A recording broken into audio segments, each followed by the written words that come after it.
Ladies and gentlemen, welcome. Thank you for coming to the Iowa Files on this wonderful January day. My name is David. I'm the producer with Conjunction Media, who is happy to be streaming the Iowa Files for the West Des Moines Historical Society today. And Gail is always nice enough to give me a minute to talk about what we do at Conjunction Media before we start. So at Conjunction Media, we have actually two specialties. Number one, we specialize in both educational and corporate video production. We're a several-time Iowa Motion Picture Association Award winner, including for a production we did for the Historical Society last year. I have a master's degree in education where I have been able to teach businesses and organizations how to increase the creative thinking and problem-solving skills of their workforce. And so I've got several resources at the back table you're welcome to check out when the presentation is done. My website is conjunctionmedia.com. We're called Conjunction Media because in astronomy, a conjunction is when the stars align, and at Conjunction Media, we make the stars align for you. So, without any further ado, I'm going to turn the microphone over to Gail, who will introduce our speaker for today. Thank you very much. Thank you. All right, this is going to have to be fast because I have lost the intro that I wrote for you. It's been a busy day. We're having free open houses at the Jordan House from 11 to 2 today in honor of Dr. Martin Luther King's birthday. So it's been a busy day, still trying to figure out how to work one more event into everything. But Jack Porter is a longtime supporter of everything that is preservation, especially with the amazing buildings that are in Sherman Hill. Hoyt Sherman was a contemporary of James Jordan, and it's the very first neighborhood. No. Kinda. Well. Close enough. No. I mean, to get the designation of a historic preservation neighborhood in Des Moines. And a lot of that is thanks to Jack and his spouse. So the fact that we can go through and see these amazing buildings that were built in the mid 1800s to early 1900s is really a commendable thing. And we're all about saving property. So at the Jordan House and the West Des Moines Historical Society. So no further ado, Mr. Jack Porter. Thank you, ma'am. Yay! Thank you all for coming. Appreciate it. I hope it's worth your time. I can't help it. Graduated from Valley way back in 1965. Lived on 12th Street, and I joke with people, I say, you know you're old when you knew the people the streets are named after. So Elmer P. True was our neighbor on 12th Street, and George Mills was the mayor. My dad was one of the inspectors for the city of West Des Moines way back when. And really, I've always had a passion for Valley Junction. And I remember my mom and dad having some pictures when the water tower was being painted over, changing it from Valley Junction to West Des Moines. And I've had the opportunity in my job, I retired from the State Historic Preservation Office as the preservation architect for the state of Iowa back in 2014. Seems like just the other day. And I reviewed federal and state historic tax credits, and that's where I got involved with the Jordan House, looking at the historic resource there. And actually, when I was a scout with Troop 100, 100 out of United Methodist at 8th and Grand, we used to do camps across from the Jordan House, and my folks are buried in Jordan Cemetery. So I want to thank you for coming. Martha, my wife, she's an architect, Martha Green, and we were talking last night, well, what do you want the message to be? And I go, hell, I don't know. But we talked about it a little bit, and I said, you know, I would really like, because my background, I have a master's in architecture from Iowa State, and I said, you know, I really want to try to show that neighborhoods are viable, living, they change, they grow, And I've always appreciated the history of them. So being background in architecture, it's the design stuff that I really like. And I'm going to try to share with you some photos. I've been, as a bad way to start a presentation, I was struggling with PowerPoint for the last 3 or 4 days trying to get it to work. So I'll do my best. We are going to have some question and answers after. I'm not going anywhere. So I did want to show what these, and I realize not everybody can read a map. But for me, I find these really interesting. This map is the Sherman Hill neighborhood.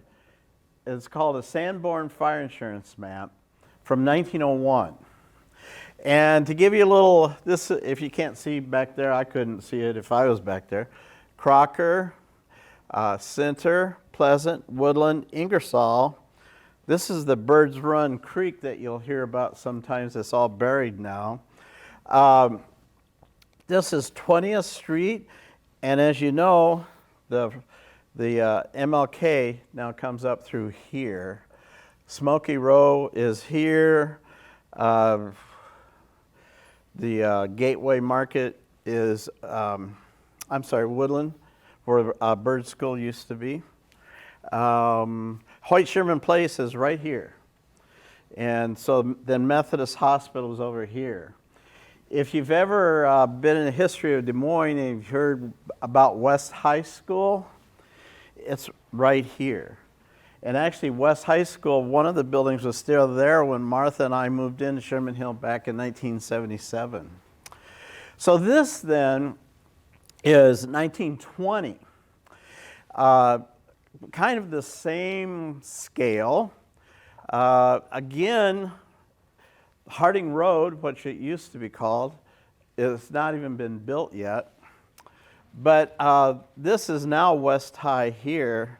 This is still Hoyt Sherman. And notice between 1900 and 1920, the auditorium has been built, 1920, and the gallery, 1905, after Hoyt Sherman and gave it to the Des Moines Women's Club, or they bought it. West High School, this is the very oldest part, but this was the part about, I'm going to guess, 1905, 1910, I don't know the exact date. This was a part of West High that was still there when we moved into our neighborhood. Pleasant, Woodland, High Street, Center. The dark areas, which didn't print off very well, those were historic structures that we were trying to keep track of between the first dates of 1901 and 1920. Trying to think. So that's kind of the orientation. Again, Crocker, Cottage Grove now comes around and turns. But Hoyt Sherman is still there. So, with that in mind, I want to give you a little background, a little context. I'll move this back. Is that better?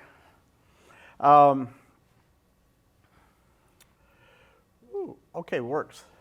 1700 to 19, River Des Moines, it's always been a controversy. What did the city of Des Moines actually get its name? But it was all about, the French and the Indians and the fur trade way back when, and how the Des Moines River was originally named.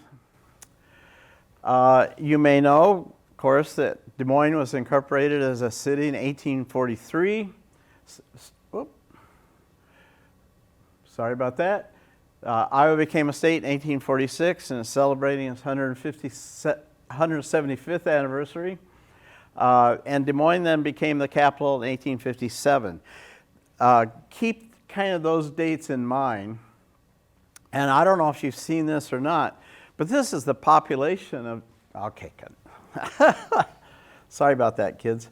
1846, Des Moines had 100 people in it, by census, apparently. The reason the 1890 date is so important is you'll see some of the dates of the structures we're going to talk about a little bit. 1880, there's a few structures that were built in Sherman Hill, which we call it now Sherman Hill. It used to be called Oak Hill historically. But you notice there's only 12,000 people in Des Moines. And sometimes we forget how few people actually lived here. And then there was just a real flurry of construction and expansion of the city in 1900. Whoops. And you may know Captain Allen's cabin was down at Fort Des Moines number 2. Fort Des Moines number 3 is at the Army Post Road. Still, part of it is still an active fort. But Fort Des Moines number 2 is essentially around where the area of the Science Center is built. And the rivers, of course, have totally changed since Fort Des Moines was there. But it was primarily built to keep the white settlers from taking the Native American Indian lands until the horn went off. Iowa, her affections, like the rivers of her borders, flow to an inseparable union. Does anybody have an idea where that quote is located at? It's carved in stone. Anybody want to take a guess? Where? No. It's going to be kind of interesting in a little trivia tidbit. That is in the stone of Iowa inside the Washington Monument. That's the quote. I'm going to be throwing a little bit of trivia here and there.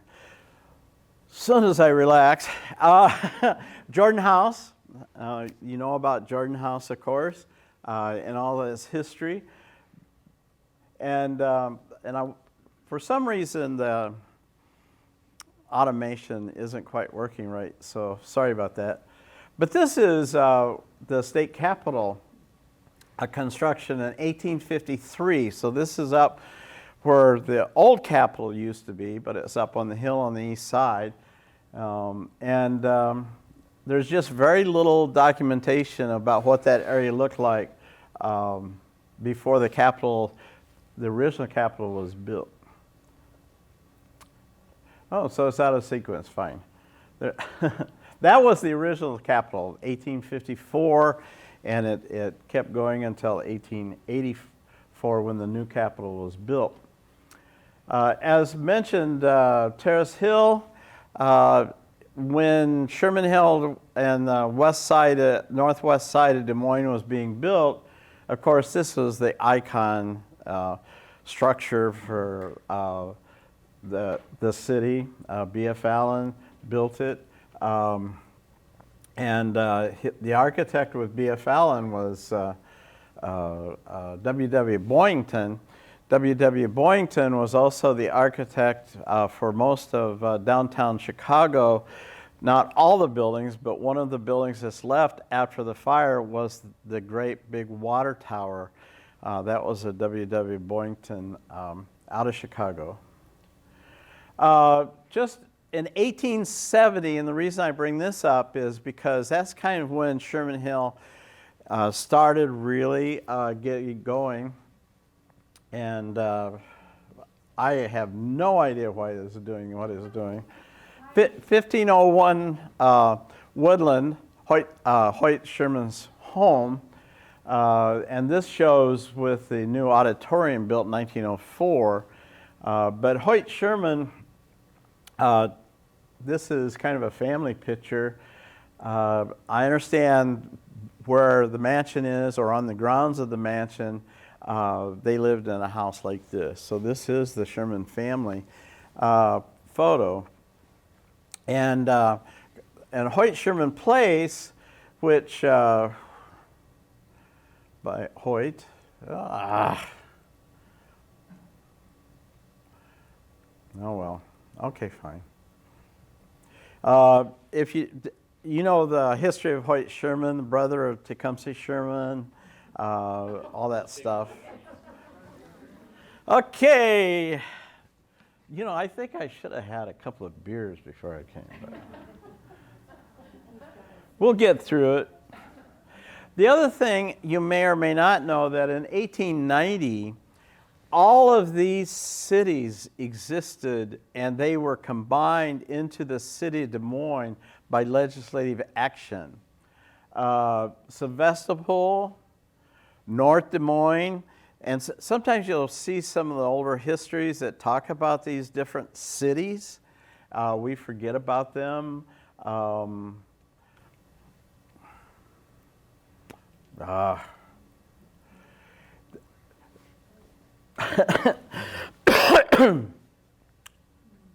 Okay, fine. This is, I wanted to cover some of the really key statewide City Des Moines, Sherman Hill historic properties. The first one is Uncle Henry Wallace. This is Uncle Henry with Tama Jim Wilson. Okay. So Tama Jim and Uncle Henry Wallace were friends and cohorts. Tama Jim Wilson was the first Secretary of Agriculture from Iowa. And apparently it had been offered to Uncle Henry, but he turned it down. And he lived at the corner of where the Wallace Foundation is at now, at 16th and Center Street. If you haven't had a chance to go on a tour or have dinner there, I highly recommend it. They're great people. His son was Henry C., or Henry Cantwell Wallace, who was actually died in office in the 1920s. He was there from 1920 to about 1940. His home was over by Grace Methodist Church, is now. And then Henry Agard Wallace, Henry A. Wallace, is Henry C.'s son. And as you know, Henry A. was the Vice President of the United States. He was one of the founding partners for Pioneer Seed. I think the real, real value of the Wallace family, when we were first trying to save the Wallace house, we approached the family, and Jean Wallace Douglas, his living daughter, was, very reluctant, because when Henry A. ran for vice president or for president in 1948, he was treated really badly. There's film, The Political Life of Henry A. Wallace. It's really nice to watch because we don't really get a very good idea about what Henry A. happened to him during the campaign. He was accused of being a communist. He was egged in the South because he insisted that all of his rallies be integrated. And the family said it was a real hard time. And then he was the third-party candidate when the election of Truman and what's his name? Forgive me, senior moment. Dewey, thank you. They ran, and their members almost tied. Henry A. was the third-party candidate at that time. But to me, and the message we gave and shared with the Wallace family, it's not the political life of the Wallace family. It's important, of course, but it's the agricultural heritage that they've provided to Iowa and agriculture. There's a lot of arguments about hybridizing corn, but there's another factor in that, and that's George Washington Carver. George Washington Carver, as you may know, was a student at Simpson, but he apparently was sponsored by the Wallace family to come to Iowa. Well, I don't know the transition, but Henry C. was a professor at Iowa State University or Iowa Agriculture College. George Washington Carver ended up going to Iowa State. He was the first black doctor to graduate with a doctorate to graduate from Iowa State. He obviously went on to Tuskegee from Iowa State and became super famous with all his research. But what I think is important is their mentoring and sponsorship and helping George Washington Carver come to Iowa and Iowa State. There's another part of that, and that is that they sponsored trains that went out. There was a dairy train, there was a corn train. I have no idea how many trains, but they would go into rural Iowa to teach the farmers about new techniques in corn or dairy farming and that sort of thing. And apparently that was it wasn't where the Extension Service was born, but it's one of the impetus to create the Extension Service. So it's all those connections that we talked to Gene Wallace Douglas about to get support to save the Wallace House.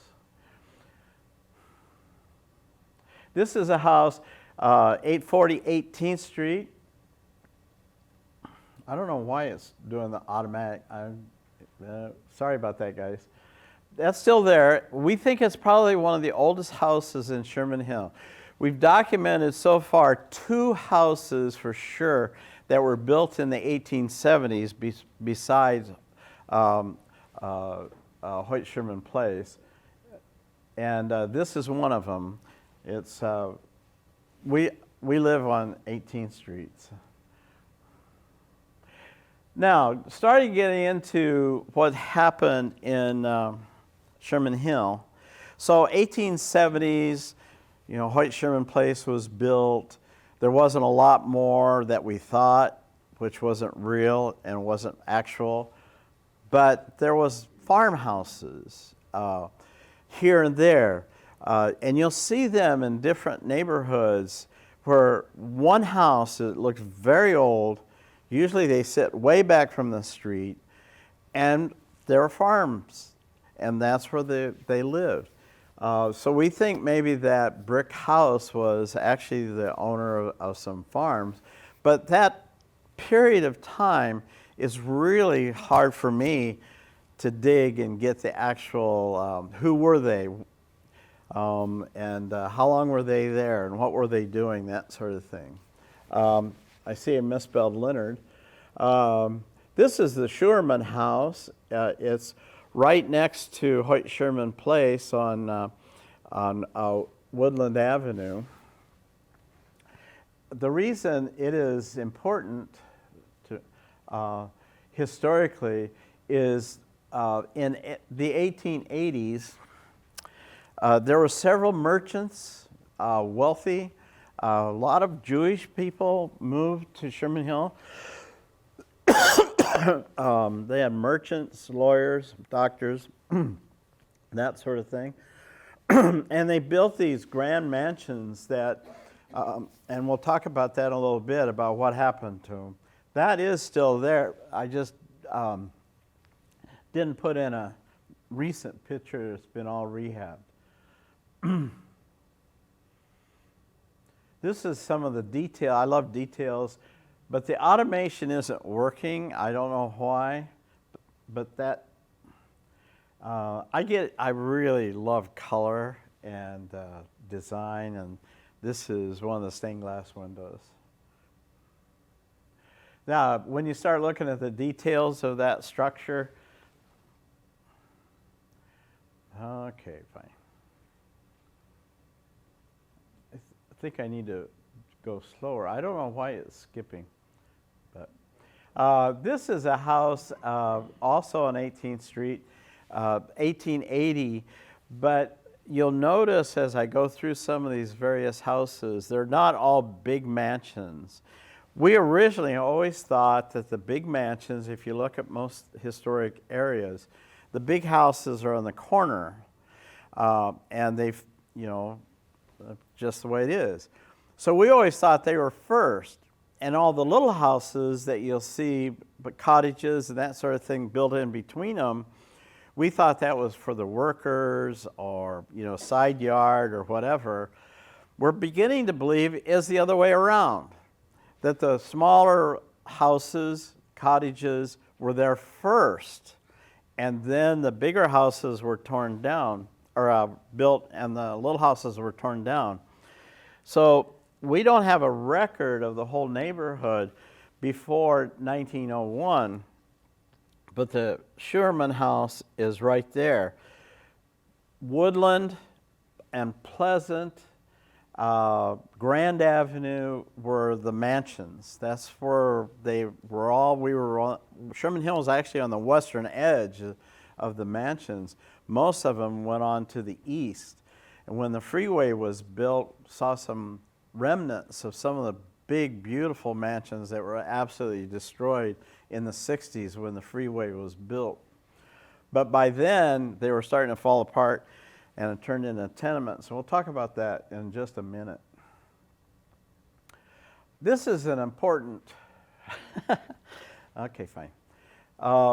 T. Fred Henry. He lived at 17th and Woodland. I don't know if any of you know T. Fred Henry, but he was a big band leader. His heyday was like 1910 to 1920. He died in 1922, 1924. But this is his band, and that's him on the far left. Jazz. I'm not a musician. I don't do a lot of history. But T. Fred Henry was playing jazz with the big band. Notice the instruments the band had. Back in 1910, 1915, 1920, before World War I, where jazz really took off because of this black soldiers entertaining troops on their way over to the war. So this part, house, 17th and Woodland, is where T. Fred Henry lived, but it's from 1898. What I don't have for you, and I wish I did other than this, is the adjoining carriage house. That's what the neighborhood called it. That's what we all thought it was. But I found, and I didn't bring it, 1895, the Sanborns were just doing commercial areas. And I found a Sanborn map showing Mrs. Taylor's pottery house at 18th and Woodland on the northeast corner. And I believe that this was the pottery barn for that pottery.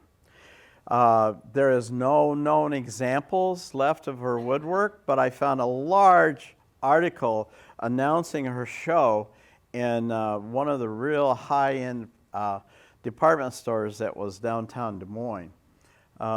Even the Iowa pottery people, when I inquired about it, they said they never heard about it. So I told them about, well, that's what the Sanborn calls it. And I think there's no way a horse could fit into this structure like some of the other ones because the basement is just not that big. But it faces right onto Woodland Avenue. And so that's why everybody thought it was a carriage house. The inside of this house is absolutely amazing. It's beautiful woodwork, just absolutely gorgeous. Big high ceilings, the whole thing.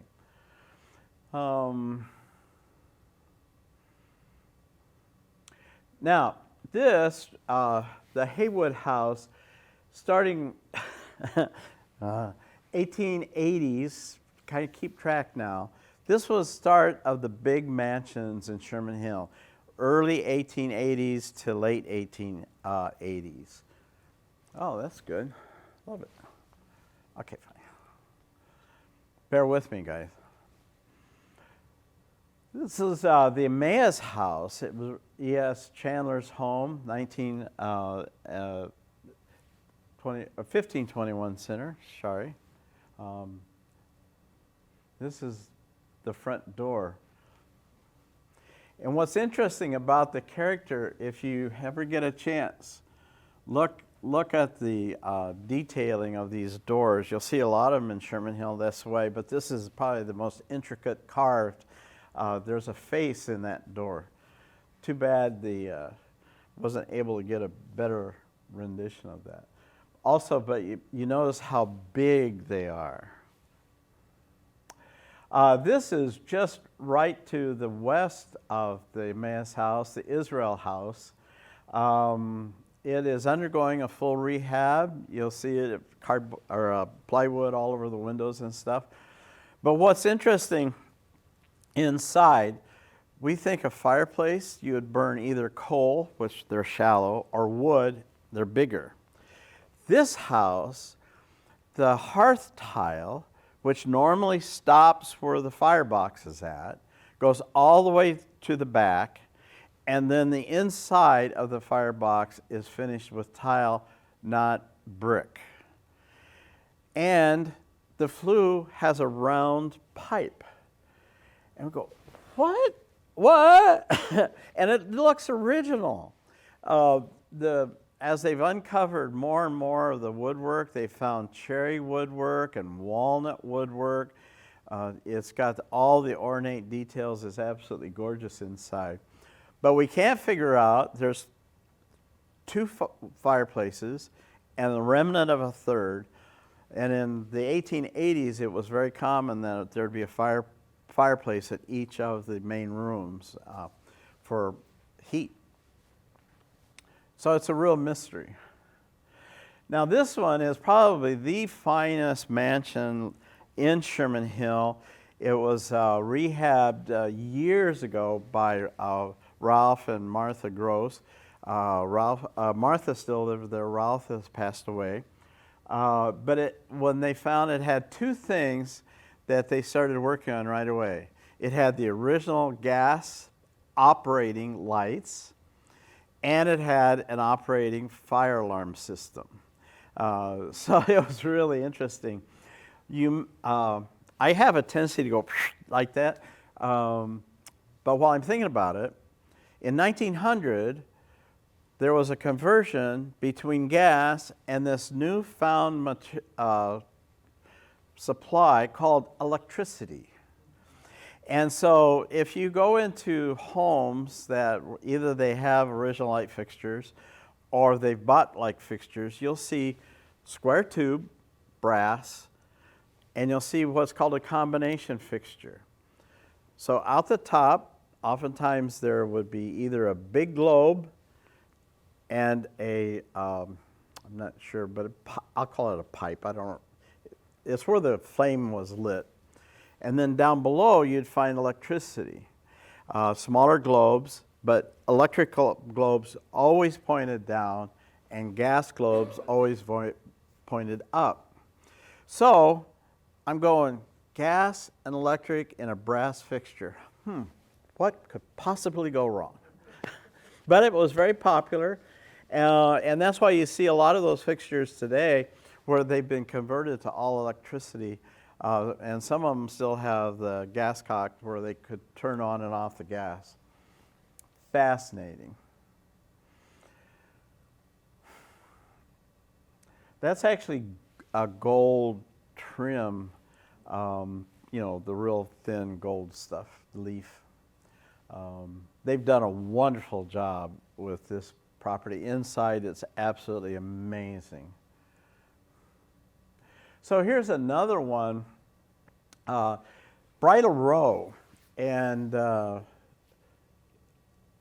Bridal Row is just to the north side of Hoyt Sherman, and it is where 15th Street used to be, but now 15th Street takes a little jive there where you go into the hospital, and you notice how it kind of turns and lines up with 15th Street that goes further on south.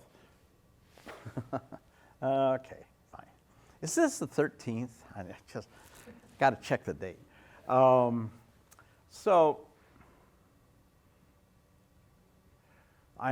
It can't possibly be operator error.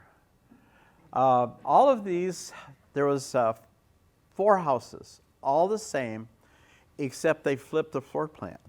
They were all built by one of the Shermans. I'm drawing a blank I think he was a son. I can't remember his first name. Sorry about that. But the reason they actually had the name changed to Bridal Row is because one of the HVAC, heating, ventilation, air conditioning contractors, supplied all the furnaces for these 4 houses, and they called it Bridal Row. And so the neighbors that actually own the houses there petitioned the city to have this little dead-end street that parallels 15th Street where they park.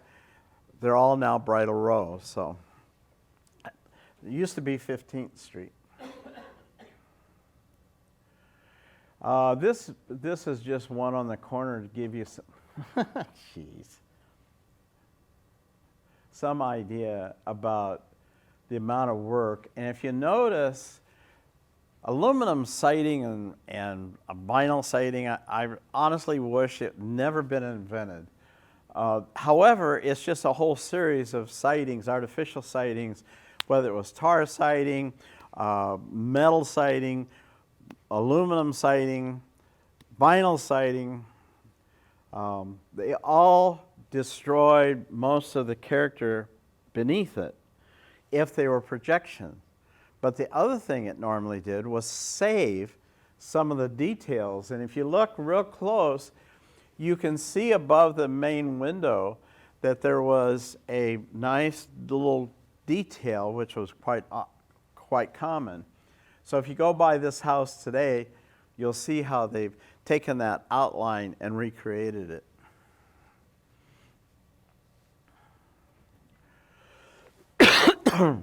This is probably one of the most historic houses, in my opinion, in the entire city of Des Moines. You look at it today and you go, really? But Mifflin Bell, M. Bell was the nation's architect in the 1890s. He was appointed, forget what president, 1882, 83, 84, in that kind of area. Bell and Hackney were the architects that finished the construction and supervision of the state capitol, because the original architect, Bigard, had passed away during its construction. Bigard, Bell, and Hackney Bell and Hackney worked for Bigard in his Chicago office. So when he died, they moved to Des Moines and they finished the Capitol. So M. Bell's initials are in the second half, after Civil War, when the second half of the Washington Monument was built. M. Bell. He designed High Victorian. If any of you were familiar with the federal courthouse downtown, or if you see federal courthouses around the country where they've saved them and preserved them, they're High Victorian. His office designed those in the 1880s and 1890s. It's kind of interesting because it's one of the few obituaries I've ever met or read, which said, this guy's a piece of work, really. They didn't like him. I don't know why. He for Des Moines? Yeah, I guess so. They didn't like Victorian architecture. Who knew? But this is one of the few houses. I don't know if I can show it to you. Try. Nope. It's not going. There. That's the porch that's been. Maybe if I could just sit on it. Oh, no, that ain't gonna work. There. The porch has actually been enclosed, and that's looking south. And what's interesting about it is that front door, you come up those steps, and it's to your right, or you're facing north when you go in. It's one of the few high-style houses I've ever been in that the front door did not face the street. Now, where that construction is, where the gable roof is at, that probably was a great big tower that went up, and it was removed at one time. Where all those little windows are at, that's enclosing a porch. That whole thing was a porch looking to the lawn to the south. It's really cool. In 1905, 1904, Finkbein bought it. Bell died, I can't remember the exact date, but it was right at the turn of the century in Chicago. He went back. Now, these are just random houses throughout the whole Sherman Hill neighborhood.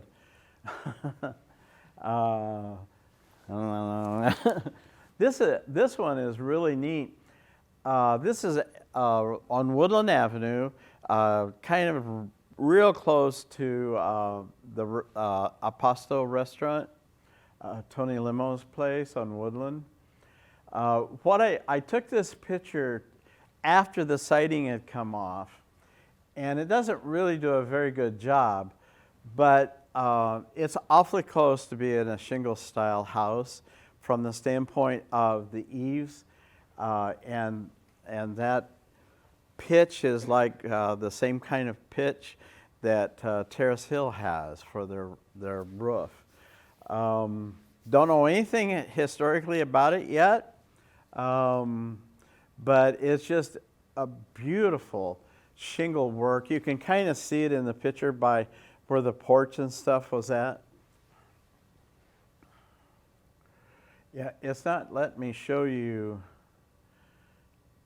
what it looked like.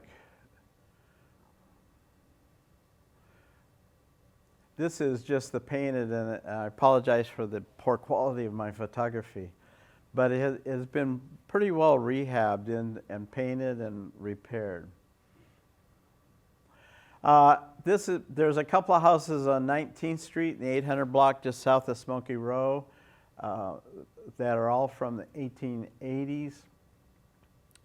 There's two of them there, before and after.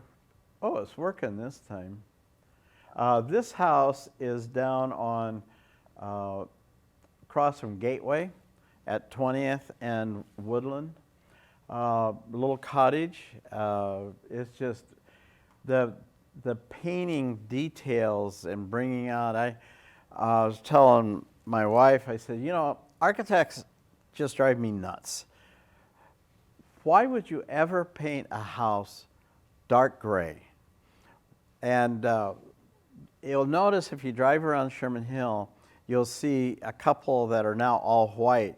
When we first moved in, all the houses were white. And so a lot of people started studying the paint details, whether it was an 1880 house or a 1900 house, to figure out the paint brings the character of the architecture of the structure to the surface. And when they're all painted white or all painted really dark, that details just all gets lost. Okay, I'll get off my... This is the Pasto. This is Tony Limo's place. That's the before.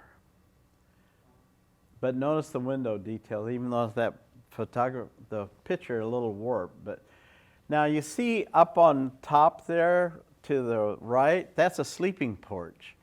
It was real common for sleeping porches to be to the east or to the south of structures.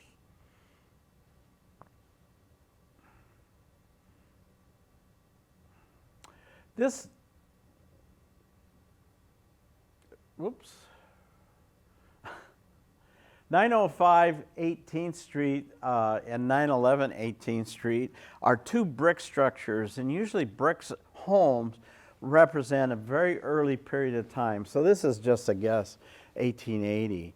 But William McHenry, Judge McHenry, lived here, and then the other one, and we're not quite sure because of how the abstracts are, which one was first, which one was second. But you notice the stone lintels and the patchwork that have been done. There's been some alterations done in this house. But William McHenry was mayor of the city Des Moines when the Spirit Lake Massacre occurred. And there's stories that said by the time that Des Moines was able to get a posse together to go after him, the Indians were long gone.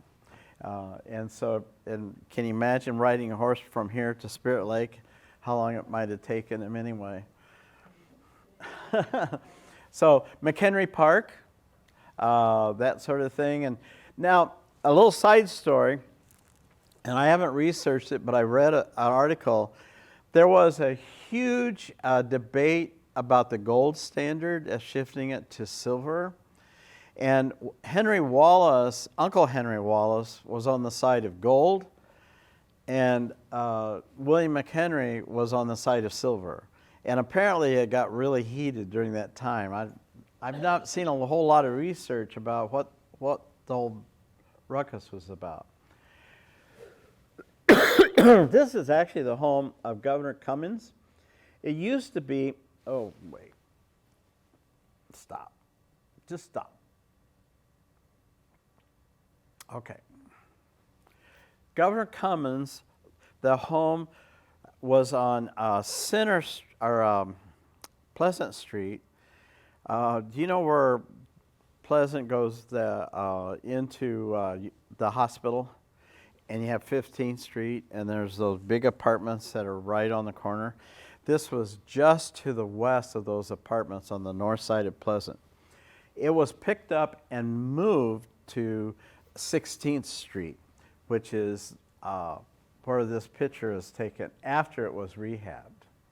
So that's before, and then this is after, when it was moved to 16th Street. Now,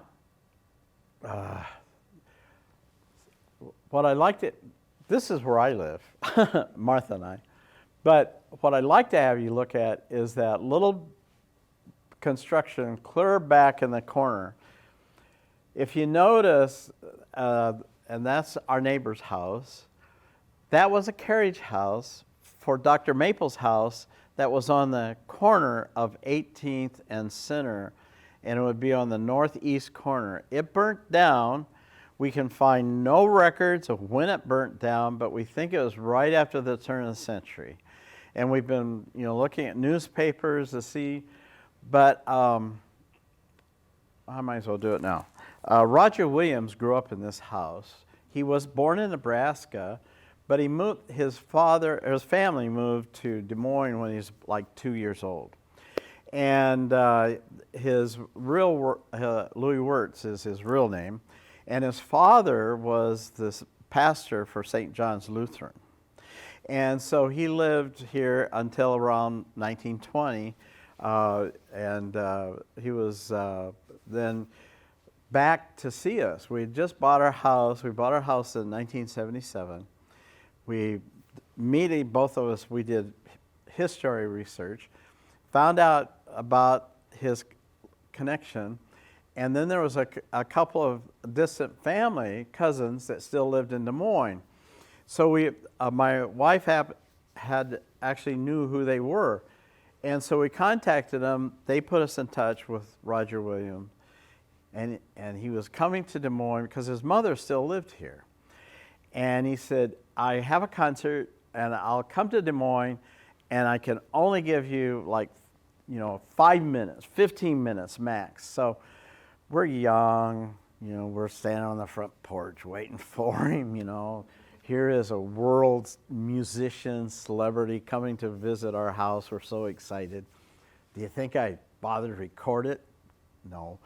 But yellow cab pulls up. He gets out. He said, just wait for me. It won't be long. We come in 2 hours later. He had a photographic memory. He told us what was in each room. He told us who the neighbors were. Did we think about recording it? No, but it was so neat. So when he was getting ready to Mr. Williams, we thought you only had a few minutes. He said, well, last time I was here, the previous owner that we bought the house from wouldn't let him pass the front door. They just would not let him in. He just stopped by, wanted to look at the house one more time. And we said, whoa. He said, thank you. He was in every cupboard, every closet, attic, basement, all the way around. And one of the things he told us about, do we have time? One of the things he told us about, we had a bunch of these little rocks in our basement, or backyard, I mean. And we were trying to figure out what. And so one of them was growing up in a maple tree. And so when that maple tree got bent over because of a storm, I was digging it up so they could ground the stump. That little rock was a boulder. And so we said, Mr. Williams, what are the boulders? He said, my dad would like boxing. And so he put those boulders in a great big circle and then filled the inside with sand. Now, gas and electric and a brass fixture, what could possibly go wrong with a boxing ring surrounded with boulders? But that's what he said. And so we found more, and some of them were still in a circle, kind of, you know how that goes. And so we kept them, and now we have a rock garden. But this is what our house looked like. I'm going to have more on that if I don't bore you to death before then. This is our neighbor's house. That's a better picture of that carriage house. But it's been totally rehabbed now. That is before rehab, and it's hidden. And sorry. So this is some houses on 19th Street before, during, and after. Again, 804 17th. This is on the corner. I wanted to show you. I want to make sure I have the right house. Hold on a second.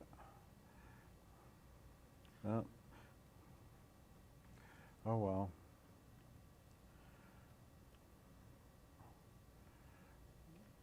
Okay, I did something. I don't know what I did. It's froze.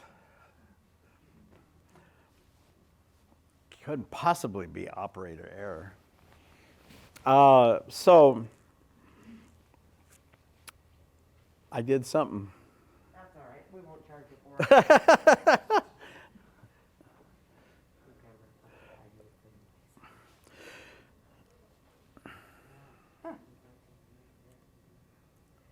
Wait, I see.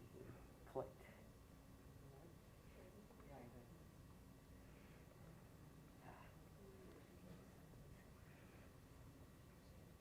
Oh, there we go. Oh. Hold on. Okay. See, Yeah, that's fine. That's okay. fine. It's set up to automatically change. I'll just keep talking faster, I guess. This is a house on 18th Street. The 700 block of 18th Street, I think, is one of the highest density blocks in the whole neighborhood. It's got some huge apartments. It's going backwards, I think. No, it's going forward.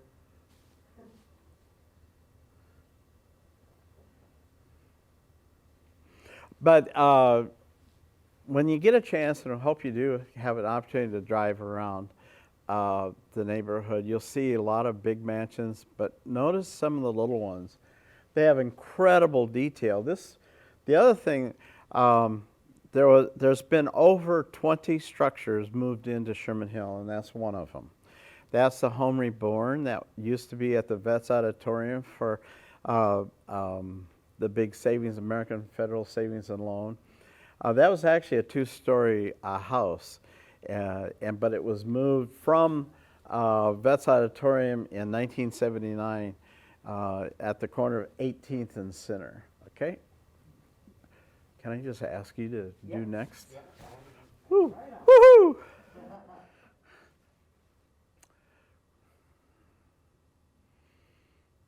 So these houses are on the western edge, and they're the 1.5 story cottages that are sprinkled throughout Sherman Hill, and some of them still have some really neat shingle patterns. Some of the brackets are still there.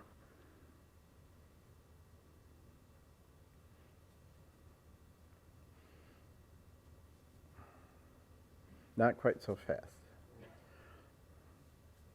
So this house at 19th Street is actually, a lot of overgrown trees in our neighborhood and rubbish and stuff.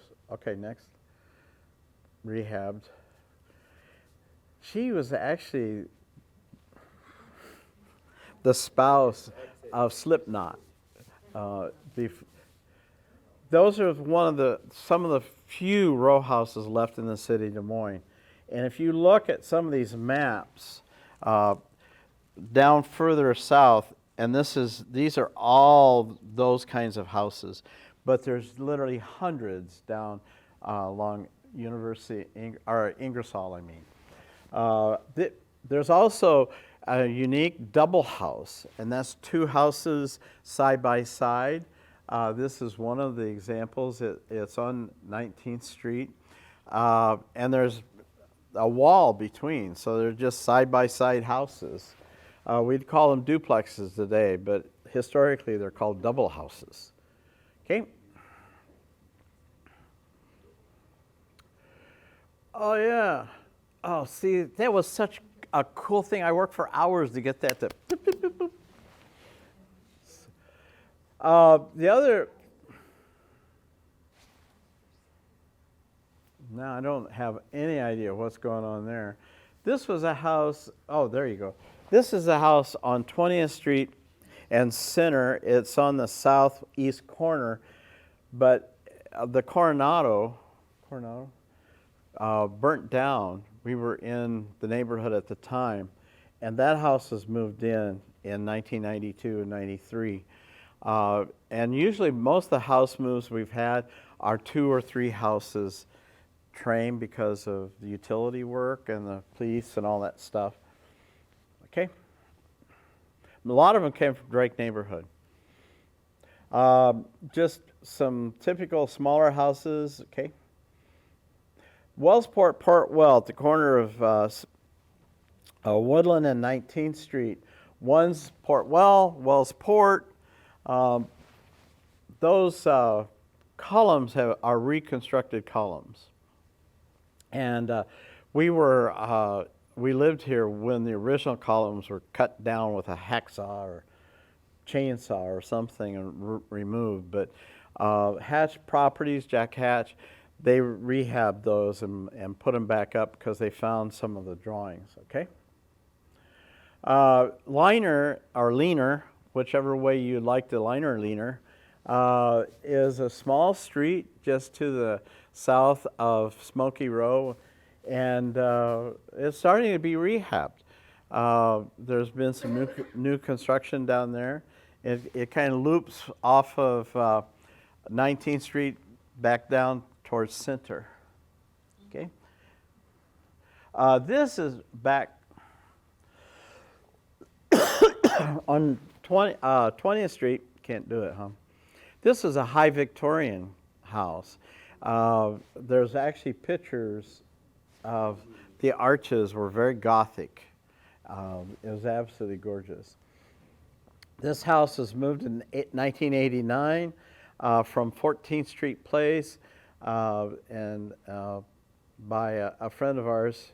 The original name was Carter's. So, Is it still a bed and breakfast? No, I don't know because the owner, Rick Nelson, they just moved, so I don't know the new owners yet. It was a bed and breakfast. It was when it was the Carter House, yeah.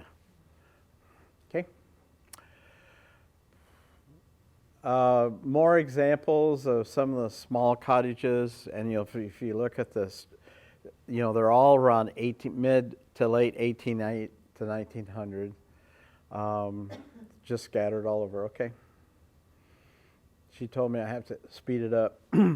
So we're probably getting closer and closer to 1900, and I am so sad that the automation isn't working. I have no idea why.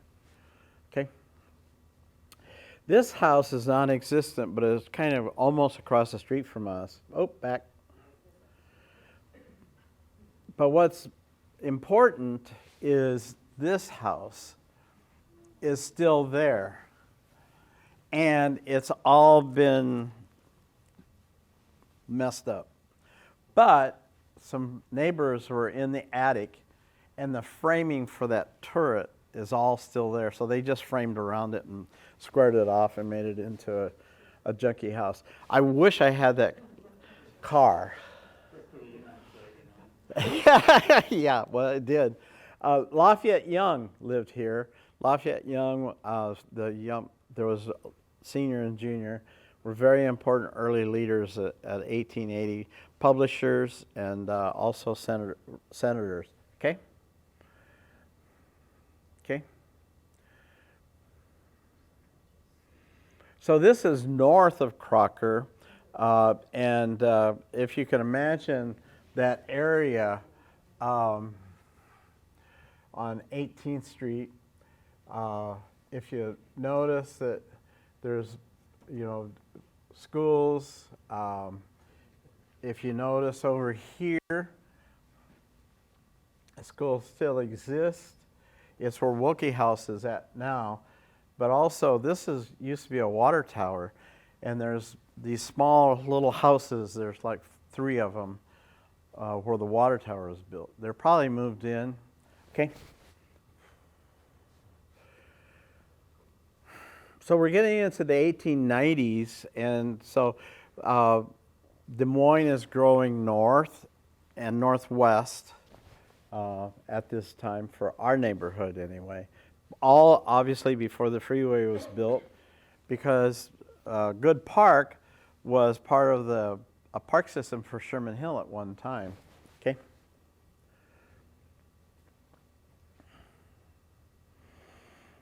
So, just more examples of starting to get into the 1890s, and the detailing, you can't really tell because you don't know what was taken off.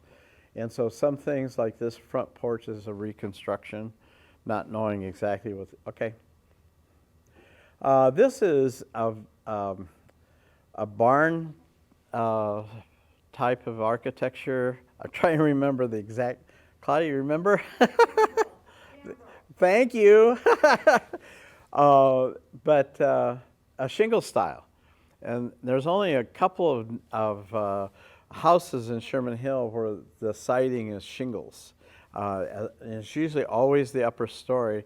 There's one over on 16th Street where the upper windows, actually the shingles curve into where the upper story windows are. It's pretty cool, okay?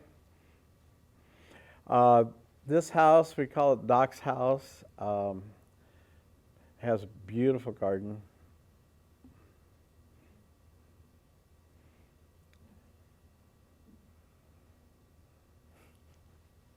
Okay. That was a nice custom-built carrot cake. Next. This house also has moved in from north of the freeway on 19th Street, and it's at the corner of 19th and Leaner Liner.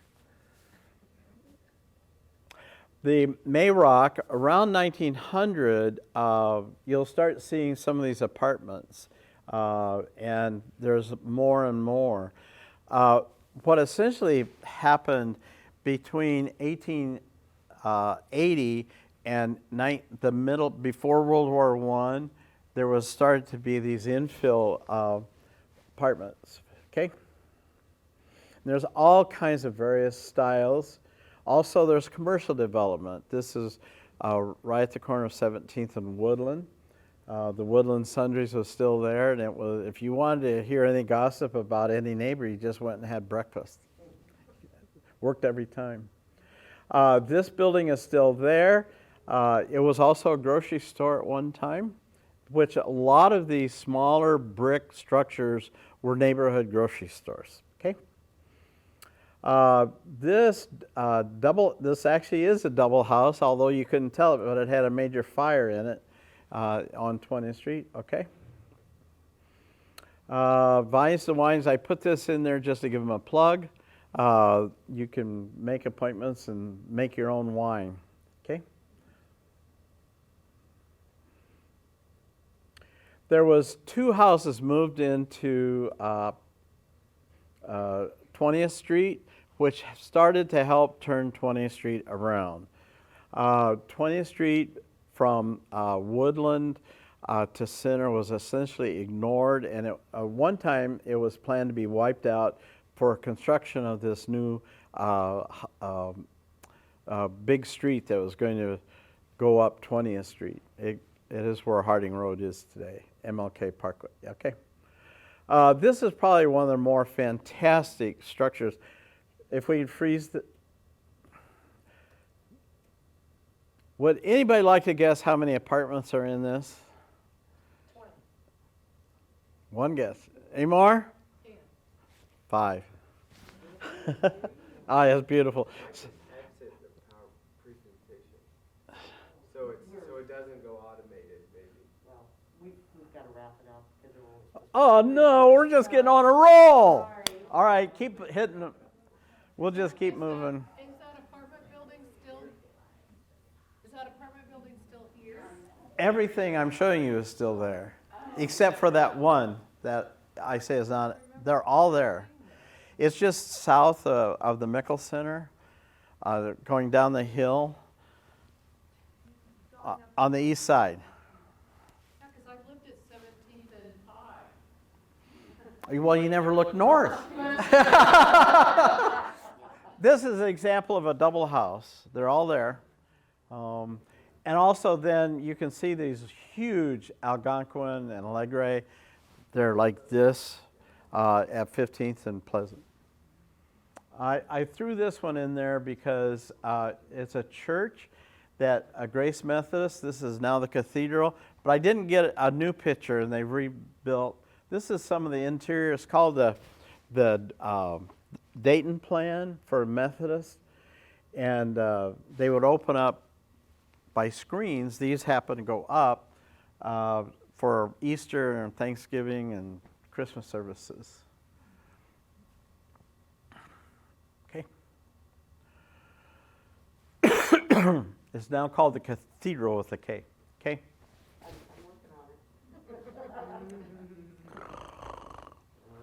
This is the Lexington, and I only want. You're mean to me. I'm so sorry. Has an open squirrel cage type of elevator. And of course, the elevator inspectors go, "I'll get rid of that," and go, "Heck no. Can't we just like put glass up on the inside so people don't put their fingers through it?" Which is what their safety concern is, which understandably so.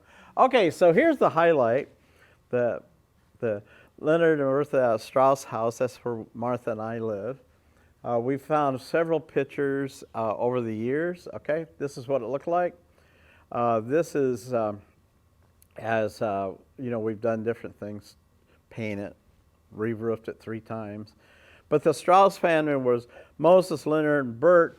Bert was the son. He actually visited us. His family still were coming to Des Moines at that time to visit their cousins and stuff.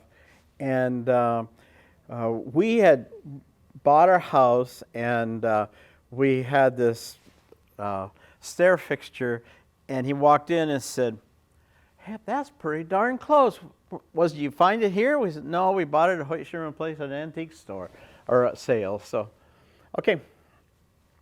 Also, a lot of the flats, Emerson, there's just a ton of them around the neighborhood. They essentially have a single-loaded circulation with a nice, beautiful stair in the middle. What's interesting on the Van Cruz is that yellow house is actually the original carriage house. And Clary, actually, the house is still in the middle of this. It's pretty well bastardized up. But the foundation is there of the original house in some of the walls. And on the back porch, they enclosed it. But if you look up, you'll see some of the banding and some of the details of the upper story of that house. So they just built essentially on the facing to the east and facing to the south, and then bricked it all in. Okay? Happy Merry Christmas to you too. Just wanted to mention, it's not minor things. I wish I was able to figure out how to do a video of the Murillo. The Murillo was at 16th and High. When that was moved into Sherman Hill, it was 750 some tons. Another example of some of the smaller commercial buildings built in our neighborhood. Grocery store at one time, I would guess it was an antique store for a long time. Okay. We're coming to the end. So I just wanted to show you that So this also was moved from the east side, Burt's gas station, and now it's at the corner of 18th and Crocker. When we first moved, there was a gas station there. Back. Oop, forward.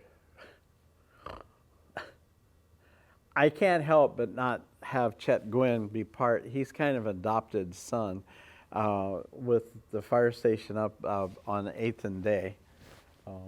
Now, I want to end here, I think. Is that the last one? Yeah.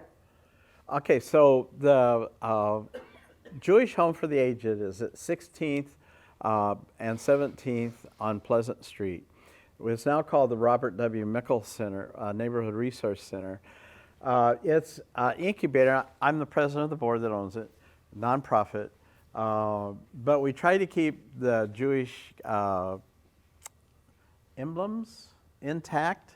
And this is on the entryway. And if you drive by it, you'll notice that this goes through a glass wall and then is on the outside on the north side of the building. And the Star of David motif is carried through. When we first got the building from the county, it still had a menorah painted on a small chapel area in the front room.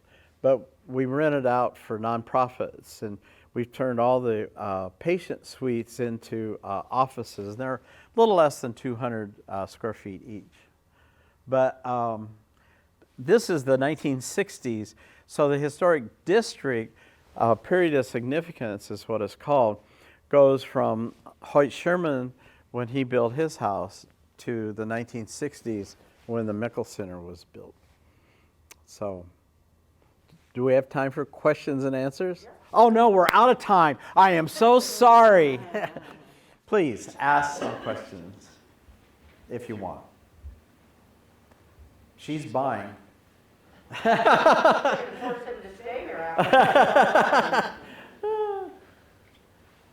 I sincerely apologize for the technical difficulties, but yes, ma'am. Is there a neighborhood association? Yes, ma'am. Sherman Hill Association. Started in 1977, 78, 79, right, and the first mission was to help create a historic district. But we had this terrible executive director. It was Claudia. Claudia, you gonna leave before I can tell a story? So where across from Hoyt Sherman Place, there's the Brickstone Apartments now, brand new. But there was a whole series of small cottages on the south side of Woodland between 15th and the house that's still there, and the Riley apartments are still there. But I remember Claudia standing in front of the bulldozer and go, "Bring it on, bulldozer." It was owned by a local automobile dealer, and they wanted to tear everything down before Sherman Hill became a Sherman Hill thing. And Claudia was standing in front of the bulldozer going, "Bring it on." Thank you, Claudia. Claudia was our first ED and did a great job. Yes, ma'am. So Sherman Hill ends where 235 is? Yeah, essentially, the neighborhood boundaries are 235 to Ingersoll from 15th Street to MLK. The historic district boundaries are just to the south of Woodland Avenue, and then they kind of gerrymander around when it gets north of Crocker. So and then from on the other side of 235. correct, yeah. Now, I remember when 235 was built, but I don't remember the houses by downtown that they tore down. I wish I was aware of what was going on at the time. Okay? Yes, ma'am. Are there covenants in the district that people have to follow to keep the integrity of the house? No. However, it's not a covenant, but there's 3 districts that have petitioned the residents to ask the Des Moines City Council to create a local designated historic district. Sherman Hill, Owl's Head, and River Bend, part of River Bend, the bigger neighborhood that we think about. In doing that, if you do an exterior alteration, you have to get a certificate of appropriateness. That does not include, we used to give a workshop called Myths and Untruths.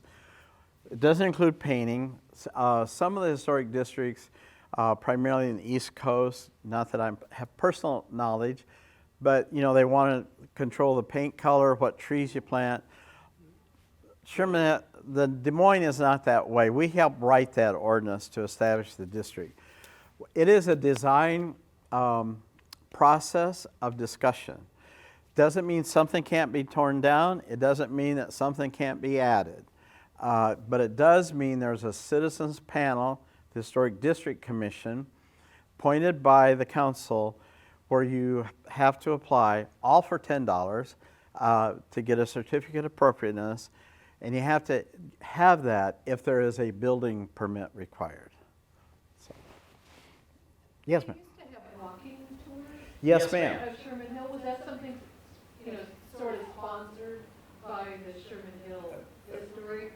No, it was sponsored by the Sherman Hill Association as the primary fundraiser. I've been president. Martha and I have been very active in the neighborhood over the years and in the association. It started out for a very self-serving reason. People didn't know what this neighborhood was like until they got inside. And once they got inside, they go, whoa! And that was our whole intent. And so we had special tours for realtors, appraisers, real estate agents, all the people who could potentially, we weren't very good because we were redlined at the time when Martha and I first moved in.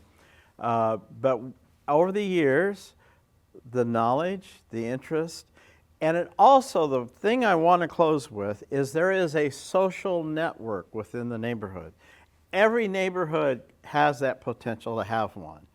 But in our case, it was not only the Sherman Hill Association membership, but it was also the house tour, the volunteers, getting the houses open, cleaning the yard, scrub, all those things were networks that helped the social communication and the social support. Originally, when we first moved in, there was like 6 families. And I just so distinctly remember we would all, either Saturday evening or Sunday evening, we'd pack everything up, meet at the IHOP, which is now where Starbucks is going in, kind of in that area. And we would talk about, how do you do this? How do you do that?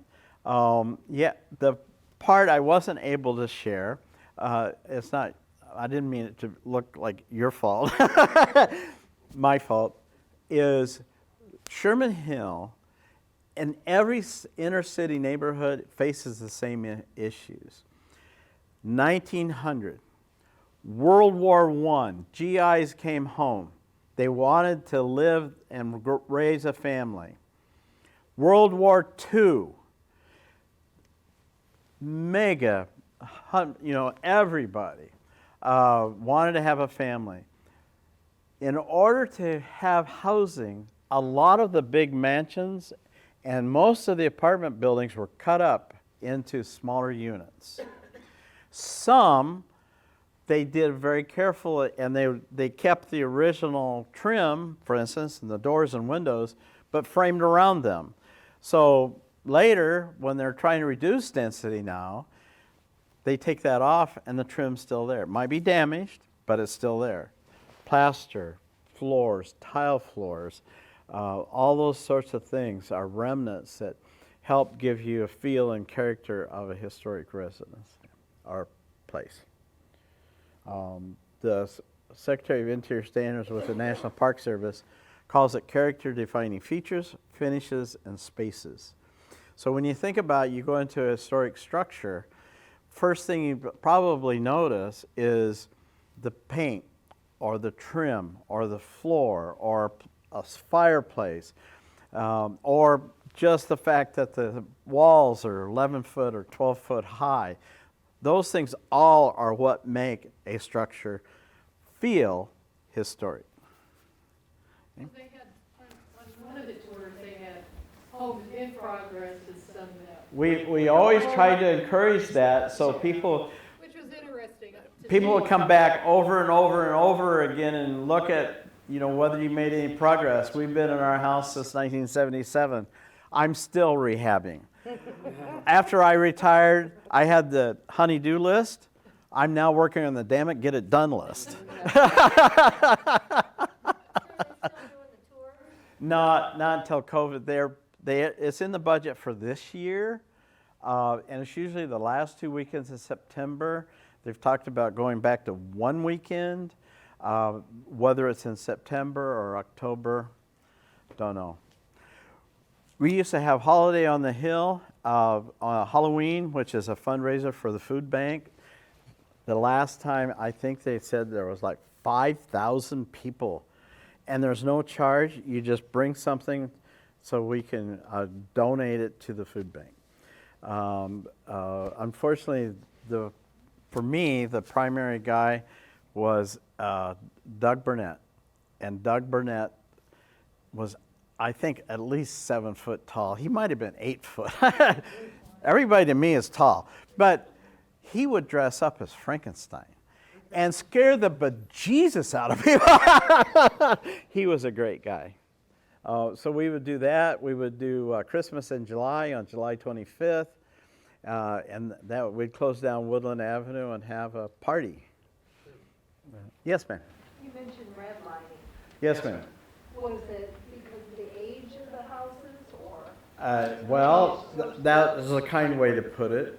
But it was mostly risk from an investor because they felt, and remember the redlining policies started in the 1950s, but it was also racially biased because it was always the inner city. And in our case, it included Sherman Hill, and Sherman Hill has always had a really mixed population. And if you can't get a loan, you can't fix your house. And so the pioneers, urban pioneers as we were called, moved in and said, we don't give a damn, go away. We're going to do our own thing, and if you're going to borrow money, fine, we'll go to our parents. But yeah, I ended up with VA loan, which made all the difference in the world. But, okay. Thank you for asking these questions, y'all. Appreciate it. Well, when I walked, I told you, I'm always just about ready to throw up every time I start one of these. And I'm always happy when it's over, but I also appreciate the opportunity so very much. So thank you, thank you, thank you. Well, thank you for coming. Thank you for not throwing up. That's the important part of it. The next Iowa Files will be Sunday, February 20th. A little background. In May 1917, the very first officers training camp for black men opened in U.S. military history. The very first camp opened Fort Des Moines. Over the next 6 months, 1,200 African-American men were trained to lead segregated commands in World War I, knowing, having that pressure on them, that their success or failure was going to be used by others as evidence about the abilities of their race. So Jeff Kluver, who is a longtime volunteer and board member at Fort Des Moines, will be coming to talk about the soldiers and one specific one, an amazing man named Charles Hamilton. So again, it will be live streamed on Facebook, YouTube, or you can come here. All that is thanks to the EMC Insurance Foundation. the West Des Moines Library, Friends Foundation, the Iowa Arts Council, and our members and donors. So get to see Hoyt, the Sherman Hill, go on the walking tour. It is fan-frickin-tastic. So thank you all for coming. What you don't know is I'm treasurer of the Fort Des Moines Museum Board. I knew you were on it, and that is another museum. It's generally open when volunteers are available on Saturdays. So take a look at their Facebook page or give them a call. That's a museum you have to go see. It's amazing. We're doing the COVID thing right now, so it's by appointment only, but make an appointment. We'll be there. Oh, it's fantastic. So thank you so much for coming today.